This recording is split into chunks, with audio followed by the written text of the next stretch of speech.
Only a year removed from making the Western Conference Finals, and the Dallas Mavericks couldn't even make it back to the play-in tournament. They entered this year without their now all-star guard Jalen Brunson as he moved to New York, and that departure proved to be very valuable of a loss for them. Spencer Dinwiddie tried to fill part of the void, but evidently he wasn't enough as he was shipped alongside Dorian Finney-Smith to bring in Kyrie Irving.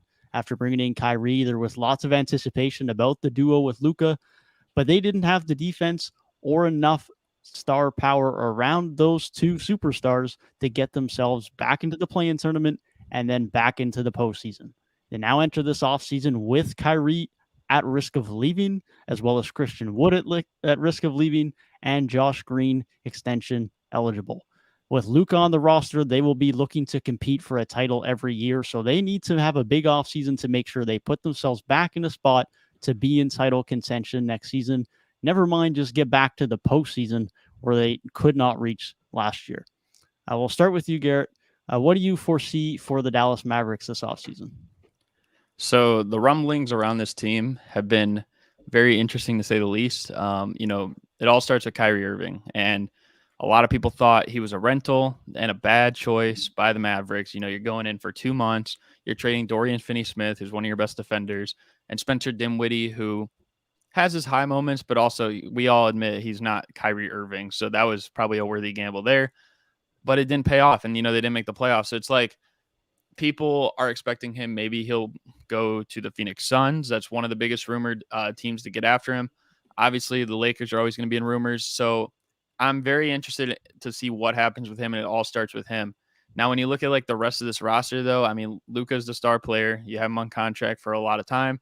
Up until potentially 2027, at least 2026. And then, you start looking at some of these other contracts like Maxi Kleber and Tim Hardaway Jr. And, some would probably say at least like this year, because Maxi Kleber missed a decent stretch of time. And Tim Hardaway Jr. the last couple of years has kind of been the same. Like I would say he's plateaued as a player. So it's interesting to see what they can do with their roster revolving those two players and how they're going to be able to like manipulate that. When you look though at like their younger guys, Josh Green, like you said, he's extension eligible. I thought he played pretty well this year. Someone who I'm really high on is Jaden Hardy. I feel like every time he got a realistic chance this season, like he showed out. So I feel like those two players in particular, you want to keep them around the team. And I mean, as we're looking at like just their free agents, one that probably doesn't open people's eyes, I would say, but is probably important to the culture of this team is Theo Pinson. I think like you're not going to spend a lot of money on him. And I think maybe they would want to bring him back. As for the rest of this team, though, I think Dwight Powell, he's been there for a long time with Dallas, but I think most of us can admit he's run his course in Dallas. And then, as for like Christian Wood, he had a very, I feel like, inconsistent year because when he started the year, he looked great the first like couple weeks. Then he had like a really bad stretch, and then he looked good again, and then he looked bad. So as like maybe your primary big man on the team, especially around two guys like Kyrie and Luka Doncic, not necessarily two elite defenders from the guard position by any means. So it's like you kind of want bigs that can contribute on that level. And we already know Dwight Powell's not going to do that. So it kind of puts a lot of pressure on if Christian Wood's going to be getting these big minutes, if he's the guy. Granted, we've kind of talked about this before. There's not like a whole lot of bigs in this free agency class that they could really go after. So, they're going to have to, I guess, just find a way around that. But I mean, they're just in a weird spot. At least they did keep their pick, and they didn't lose that to New York. So that's, I guess, the bright side of things. But I think there's a few moves that they need to make. And I think the first two question marks that they should do, well, obviously, like I said, it all starts with Kyrie. But I would also look at like Tim Hardaway Jr., Maxi Kleber, and maybe even Davis Bertans because, he's got 2 more years on his deal, but that second year is not fully guaranteed. So maybe those are 3 players you could find a way, maybe package some picks and get maybe another premier player around them, potentially a big. I mean, we've seen DeAndre Ayton in trade rumors. Maybe they could find a way to finesse him from Phoenix. I know Phoenix has been looking to deal him, but they have their eyes on a few other players as well and a few other destinations. So I think getting something like at the big man position is going to be huge for this team. It felt like last year, they really haven't been a good defensive team for most of the last couple of years. But it felt like last year when they made the conference finals was maybe one of their better years. And then it feels like, again, this year, they kind of took a step back. So getting like some interior presence, if they're going to continue to run with Kyrie and Luka, because I doubt they would have traded for Kyrie just for this to be the final outcome. Like, I think that's what they need to do. And yeah, I honestly couldn't tell you where Kyrie's going to go, but that's just what I see that they need to do, and Mark Cuban needs to look at moving forward. Man, look, I totally agree. And a lot of the points that you made were great points. I'm going to get to the biggest thing that, that's in the offseason, the biggest thing that's been in rumors and in headlines, and that's Kyrie Irving, right? Mm-hmm. You talked about the rental, and that's exactly the way that I defined it. And the second that they did that trade, I was like, that was the dumbest thing, the dumbest rental, a dumb move, however you want to look at it, right? Because you know that Kyrie Irving is on this expiring deal. You know this prima donna that Kyrie Irving is. Every single team Kyrie Irving's been on, he's caused some type of drama, made some type of issue, and have left because everything has not gone his way. So you know the man he is. You know he's on the expiring deal. Yet you bring him in and you trade away. Granted, Spencer Dinwiddie was very inconsistent, but probably their second option, like how you mentioned, Garrett. Come playoffs behind Luka, very inconsistent, but he was, maybe a second to third option. Now, Dorian Finney-Smith, he was a big L because he was hands down your best defender on a bad defensive team. So you traded away your second to third guy, however you want to look at it. You're 100% absolute, without a doubt, shadow of doubt, your best defender. And you brought in Kyrie Irving. So for me, the only way this rental would have been worth it, and this is what I said in the moment, is that if you win a championship, winning solves winning solves any type of problems. I don't care if you got problems with your teammate or your baby mama. You start winning in life, everyone is settled, everyone is happy, right? But the issue is the Mavs didn't win, and they didn't even make the postseason. And now you have Kyrie Irving eligible for 5 years, $275 million, which is absolutely insane. And in my opinion, like I mentioned, because of everything Kyrie Irving has done, because of his track record, he doesn't get no more than a 2-year, if not maybe at the max a 3-year deal. But the problem is, if you don't offer Kyrie Irving exactly the number he wants, he doesn't hear what he wants. He walks out the door. Now you just lost Spencer Dinwiddie and Dorian Finney-Smith and everything else, literally for nothing. So I think that the Mavs literally kind of put themselves in the hole and screw themselves over. And unless Kyrie Irving comes back, I really, there's just not many routes here for the Mavs. And even if Kyrie Irving comes back, man, you got to get it big. This team is not enough. Defense is lacking on the perimeter and interior. So that's what I want to get off on. But go ahead, T. Talk to me how you feel about the Mavs. Well, so ever since this Kyrie Irving trade occurred, they're 8-12. He only played 20 games with this team. Number-wise, he did really good. 27 points, 51% from the field, 40 from the three, 5 rebounds, 6 assists. This is what you're going to get out of Kyrie Irving. He's an elite talent. But when you look at this team, the Dallas Mavericks, first thing I want to call out is Jason Kidd, right? Jason Kidd, looking at his tenures with different teams like the Milwaukee Bucks and then the Lakers. Well, he was assistant coach back then, right? Yeah. Yep. And then the Dallas Mavericks, right? So when he's a coach, this is his best record wise. 2021, 2022, where he had a record of 52-30. But besides that, he had a bunch of mediocre years. This year he's 38-44. Another year where he went 42-40 in Milwaukee. That was a 2016 year. The year before that, he went 33-49. Moral of the story, he's just a very mediocre coach. He's not the greatest coach where this can lead the Dallas Mavericks to win anything, let's be honest. Obviously, when we get to the roster-wise, there's big questions, and it all started letting Jalen Brunson go. Mark Cuban says he offered Jalen Brunson a deal, and obviously he didn't because he's in New York right now and almost brought them to the Eastern Conference Finals as the Dallas Mavericks didn't even make the postseason, nor the play-in, which is a huge concern to me. But then you traded Finney-Smith and Spencer Dinwiddie, which, to be honest with you, I get Finney Smith is your best perimeter defender. Offensively this year, he has struggled.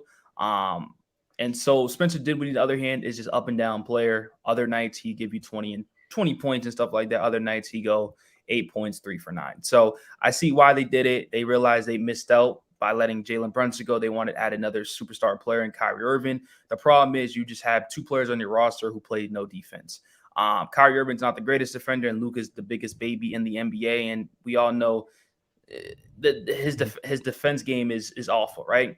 Now we're in the offseason. You got a lot of questions, obviously, with Kyrie Irving. Personally, I'm not offering Kyrie Irving no extension that's 5 years, $272 million, just because of the fact that Kyrie Irving, we all know what type of person he is. If you just look at the last few seasons, he has yet to touch 70 games, right? Brooklyn, 40 games. The season before that, 29, 54, 20. And then in 2019, that's when he played 67 games. So it's been a while now. So he's not very consistent of just being on the court. And then his antics off the court doesn't really help the team and just the NBA in general, because we all know the NBA tries to throw fines out here, suspend people because Kyrie Irving believes the moon is flat. You know, like little things like that. Like he always says just crazy stuff, and the NBA just like, you shouldn't be saying this, you know. But like I said, another thing is Christian Wood. I think you have to let him walk just because of the fact he's not a good rim protector at that. He lacks on the defense end a lot. So I think you let him walk, but I personally think you extend Josh Green. I actually like his ability to continue to prove. I think he's a good defender. His shot consistently kept improving this year. So the Dallas Mavericks do got some bright spots in Jaden Hardy in the sense like that, which once again goes back to coaching with Jason Kidd of why he wasn't playing as much, because he definitely deserves to be playing on the court, especially just looking at the roster, especially just looking at the bench they have. You're telling me he shouldn't be in that 8-9 man rotation, you know? So it goes back to coaching. They have a lot of question marks, but I do think their main thing is they knew Kyrie Irving was going to stay eventually, but us also taking a risk because Kyrie Irving said he was going to stay with Boston. And what happened with that? He just left, you know? So it's going to be a tough offseason for this team, but they got to get a legitimate big. I think DeAndre Ayton would be a great pairing with Luka. I don't know how they figure that out, but they got to get a big on this roster, and then they just got to have perimeter defenders. But that's all going to be tough just because of the fact. I'm not sure if this is true, Devin, but if they give him this extension, are they going to be their cap's going to be held up or they'll be well over the cap. Yeah, and then with the new CBA rule, man, it's going to really, really affect them. So Kyrie Irving, he ain't taking no pay cut. We know that. He ain't taking no pay cut. So it's going to be interesting to see. I have one more thing to say. I'll let you go. There has been rumblings and reports coming out that there were discussions with David Bertans and John Collins. Now, personally, in my opinion, I like that move. I think John Collins gets a new home. Also, like Garrett said, Davis Bertans this year it's guaranteed, but next year is not guaranteed. So that can help with the Atlanta Hawks and the next year's free agency. And then John Collins gets a new home, obviously, but also he gets to be that third guy once again, which he is the third guy in Atlanta. But we all know Kyrie Irving is going to play half the game, so most likely he's going to be the second guy over there with Luka. So if you can pull John Collins off, I personally like that move, but Dallas Mavericks are just in a weird position right now of mediocre. Yeah. I think I agree with you. I think that Kyrie isn't looking to take a pay cut mainly because just think about how much money over the last 2-3 years he's lost, you know, whether he's been sitting out or, you know, basically protesting against the league, you know what I mean? In a way, or just from when he got suspended this past year. So he's lost already so much money that I feel like there's no way he's I don't think he's in Ja territory. I don't know. I guess we don't need to talk about that. But what I was saying though is no, the point I was going to bring up is when I was talking about Josh Green and Jaden Hardy, I think these guys moving forward, continue to build around them. So if they do elect to go a route where it's okay, we did get Kyrie Irving for the rest of this year, but maybe we want him to walk, whatever. So if you don't bring him back on contract, and if you could somehow find a way, I know it's asking a lot, you know, you'd have to have the perfect offseason, but to facilitate a trade, you know, with, you know, Hardaway, with Bertans, find a way to, you know, get some of these guys off the salary books that could maybe clear up roughly like 40 million if they did that for next year. And maybe you could find like a max salary guy, or you could get in maybe a couple prim or wing players that could defend, maybe like how Dorian Finney-Smith did. Maybe you could get like a Jeremy Grant, or maybe you could get like a Harrison Barnes or something like that, or a Josh Hart. Maybe you could steal them away from other solid teams, well, at least not Grant's team, but like the other two teams, you could steal them away from pretty solid teams. And I think like, I don't know. I just feel like though putting an athletic big, whether it is John Collins, like Trent said, or it is DeAndre Ayton or something like that, I think that should be, a big boost for something around like Luka or Kyrie that we haven't seen too much of recently. I know with Kyrie, like he had Claxton, but he also wasn't on the court much, to work with that. So if it was Luka on the court with Ayton per se, or if they did keep Kyrie as well, and then they had a big man that was athletic, maybe they don't go the route of getting like these additional guys like a Josh Hart or a Harrison Barnes. And I'm not saying necessarily them, but someone that can play a role like them. Then I think either way, like that's a big benefit for them moving forward. But yeah, I don't know if you had something to say, Devin. Yeah, I'm just gonna jump on that. Like, I'm glad you keep mentioning Tim Hardaway and Davis Bertans, because they have to do something with them off season. Like you said, whether they clear up cap space so they have flexibility next offseason, assuming Kyrie isn't there, so they have the space to do something, or they need to turn those guys into some type of trade package that can net them something. I don't know how great of a package they'll get, but they can't just keep those guys there and not look to improve, because they've made this roster way too devoid of depth. So they need to either have some financial flexibility for next summer, or they need to look to add some depth via those two guys, because Tim Hardaway Jr. is just too redundant on this team, especially if Kyrie stays. You have Luka, you have Kyrie, you have Jaden Hardy, who's a decent scorer now. You have Josh Green, who can get his own shot at times. They just don't need another guy who's going to shot create on the perimeter. They have too many guards who are doing that already. And Davis Bertans, that contract just hasn't been good since day one. Shot the ball a little bit better this year from three, but he definitely hasn't been the premier three-point shooter like he was paid to be. The other concern I have now with Dallas, like we've touched on, is, of course, now with Dorian Finney-Smith being traded, they just don't have wings. Reggie Bullock is there, and he's been decent, although his three-point shot certainly lacked last year as well. But, Josh Green is a 2 who's acting like a 3 because he has to, even though he's 6'5". Maxi Kleber is there and can be a solid guy at the 4, but he didn't look anywhere near as good post-injury last year. So that's a concern if he doesn't figure that out. So they have some serious concerns they need to figure out on the wing. Whether that means they have to move a Josh Green or a Jaden Hardy to do it to prop up their value, that might have to be what they have to do to get a trade over the line, because they do have Luka. And if they re-sign Kyrie and Hardy and Josh Green, they have so many guys at the guard spot that they might have to move off of someone to reshovel some pieces down to the wing. Because otherwise right now, you don't need star wings necessarily to win, but you need guys on the wing who can shoot a little bit and can defend. And the Mavs just don't have that right now in anywhere enough numbers to be able to have success in the postseason. Never mind just getting there at this point. So I totally forget, and I can't believe I missed this out on my first take.